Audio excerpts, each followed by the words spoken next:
কথায় আছে প্রেম মানে না বাধা, কিন্তু সেই প্রেমই এবার বাধার মুখে পড়ল স্থানীয় জনতার হাতে। বরিশালের চরমোনাইয়ে কথিত পরকীয়ার অভিযোগে এক যুবককে ধরে প্রকাশ্যে জুতার মালা পরিয়ে মারধর ও অপমান করার অভিযোগ উঠেছে। ঘটনার ভিডিও ইতোমধ্যেই সামাজিক যোগাযোগ মাধ্যমে ছড়িয়ে পড়েছে।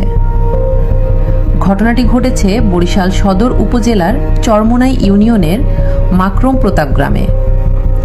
স্থানীয়দের দাবি, গত 16 জুন রাতে প্রবাসী মোহাম্মদ জলিলের বাড়িতে স্ত্রীর সঙ্গে তার ভাগিনা রুবেলকে আপত্তিকর অবস্থায় আটক করা হয়।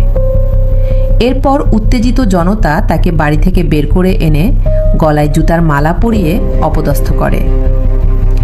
অভিযোগ রয়েছে রুবেলকে প্রায় 50টি জুতার আঘাত করা হয়। একই সঙ্গে স্থানীয় টেনু খন্নার নামে এক ব্যক্তি একটি ফাঁকা স্ট্যাম্পে স্বাক্ষর নেওয়ার পর তাকে ছেড়ে দেয় এবং গ্রাম থেকে চলে যাওয়ার নির্দেশ দেয় বলে অভিযোগ রয়েছে। ঘটনার একটি ভিডিও সামাজিক যোগাযোগ মাধ্যমে ছড়িয়ে পড়লে এলাকা জুড়ে ব্যাপক আলোচনা সমালোচনা সৃষ্টি হয়। অভিযুক্ত যুবক রুবেল বলেন, তার সাথে এলাকার আমার মামির সাথে সম্পর্ক আছে, আমার সাথে সেও আমার সাথে সম্পর্ক করে, আমিও করি। ঠিক আছে, আমি আরে ফোন দিয়ে আমি জানাবো। আমি বলছি ঠিক আছে, আমি দোকানের দিকে যাইতেছি, 2টা ডিম আমি নিয়ে আসতেছি, আমি কিন্তু ঘরে ঢুকবো না। সে বলছে ঘরে ঢোকা না ঢোকা এটা পরেরটা পরে, আগে নিয়ে আসেন। পরে আসছে, আনার পরে রাস্তা থেকে ফোন দিছি যে জালনা খুললেন। ঠিক আছে, আমি জালনা দিয়ে দিব। সে বলছে যে জালনা দিয়ে না, আপনি ঘরে আসেন। ঠিক আছে, এক কথা দুই কথা, সে রাজি হয় না। ঠিক আছে, সে আমারে পরে সিম থেকে কল কাইটে দিয়া ইমুতে ফোন দিছে। ইমুতে ফোন দিয়া সে ওলনা নিয়ে দাঁড়াইছে ফ্যানের কাছে। ফ্যানের কাছে দাঁড়ানোর পরে সে আমার ভয় দেখাইছে যে আমি গলায় রশি ওলনা লাগাবো। ঠিক আছে, এরপরে আমি কইছি, তারপরে আমি একটু নরম হয়ে গেছি। নরম হওয়ার পরে বলছি যে সামনের দরজা খুলেন না পিছের দরজা খুলেন। পিছের দরজাতে আমি ঢুকতেছি। ঢোকার পরে এই ডিম সে একটা খাইছে, আমার একটা দিছে, আর আমি ওই ওলনা আমার গলায় আমি লইছি হাত দিয়ে নিয়ে। নেওয়ার পরে আমি তার চকিতে বসছি।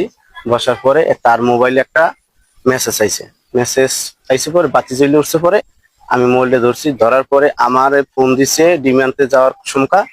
এর 18 মিনিট আগে তার সাথে কে জানি কথা বলছে, একটা 20 নাম্বার লাস্ট তার কল, ওই নাম্বারে কথা বলছে।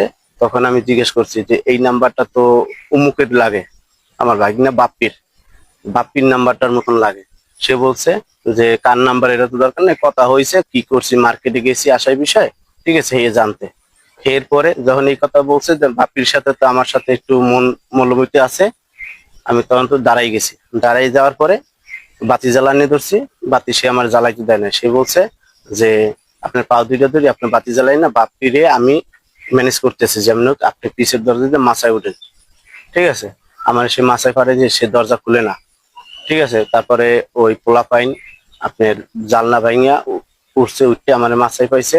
মাথায় পাইয়ে মাথার থেকে পিড়াইতে নামাইছে, নামাইয়া নিচে বইয়ে পিড়াইছে। আমার যে হাতের অবস্থা কি খারাপ। ঠিক আছে, হাত থেকে ট্রেনে ফাটাই ছিঁড়ে ফেলাইছে, আটু ফাটাই ফেলাইছে।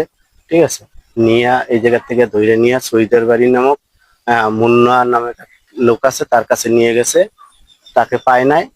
কামাল হুজুর নামে একটা লোক ছিল, সে শুইনে আমার কথা শুইনা সে আবার তার বাড়ি পাঠাই দিছে। বলছে মহিলা এবং পুরুষ উভয় পক্ষ এক জায়গায় রাখেন, কালকে এটার বিচার হবে।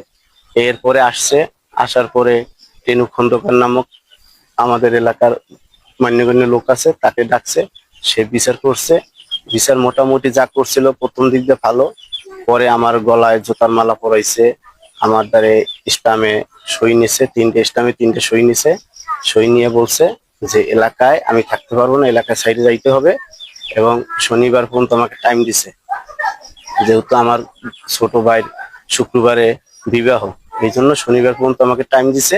আইন বিশেষজ্ঞদের মতে কোনো ব্যক্তি অপরাধ করলেও তাকে শাস্তি দেওয়ার এখতিয়ার সাধারণ মানুষের নেই। এ ধরনের গণপিটুনি, প্রকাশ্যে অপমান কিংবা জোর করে স্ট্যাম্পে স্বাক্ষর নেওয়া আইনগতভাবে